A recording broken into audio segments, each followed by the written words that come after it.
Также хочу показать вот у задней балки.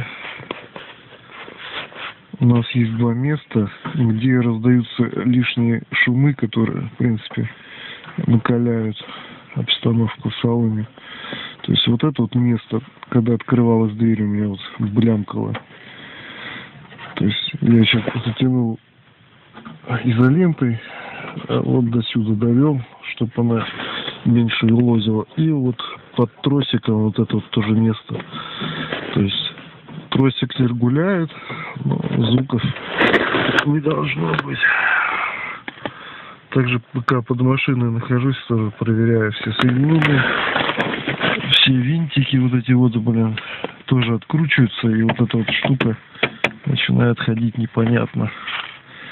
Ну, в принципе, все исправлено.